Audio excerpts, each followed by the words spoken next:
Ajruplani li fitluħu l-inżul tagħhom jużaw ir-runway twila tal-ajruport jgħaddu viċin ta' kappella li tidħol għalija mill-bidu tat-triq ewlenija li twassal għal ħalfar. Il-kappella hija dedikata lil Madonna ta' Loreto li hija l-patruna tal-avjazzjoni.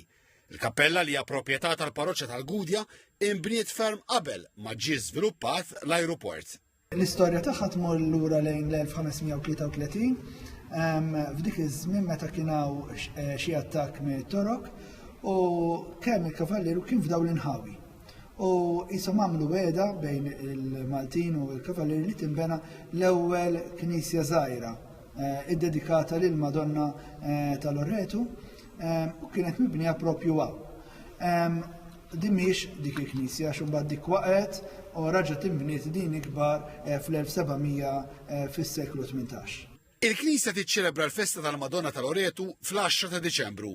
Għal 20 ta' snin il-festa f'din il-kappella tiġi ċċelebrata fil-ġurnata tagħha jekk tkun il-ħadd jew fl-iqreb ħadd ta' wara l-10 ta' Deċembru. Din is-sena ser issir ċelebrazzjoni doppja. Għall-ewwel darba l-għaqda volontarja Mavio li tippromuovi l-avjazzjoni lokali u internazzjonali daħlet għall-inkarigu li nhar l-erba' filgħaxija tlaqgħu hawnhekk b'doti impjegati tal-ekwipaġġ tal-kabina, inġiniera, tekniċi u lil kull min jaħdem fl-avjazzjoni. Fistanda tkun okkażjoni fejn il-komunità Maltija li taħdem fis-settur tal-avjazzjoni kemm dawk ibbażati Malta kif ukoll dawk li jaħdmu barra l-pajjiż u li jkunu Malta waqt dan ix-xahar tal-miliet jiltaqgħu b'mod informali biex jiċċelebraw din il-festa kif jixraq.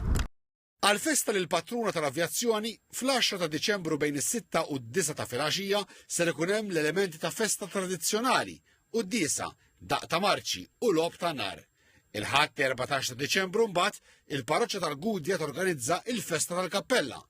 Fil-kappella tal-Madonna ta' Loreto ma jiġix iċċelebrat qudies b'mod regolari, ħlief għal matul il-ġimgħa li ġejja u meta koppji jażlu li jiċċelebraw is-sagrament ta' żwieġ hawnhekk. Il-kappella tinżamm fi stat tajjeb bl-impenn ta' grupp ta' volontiera.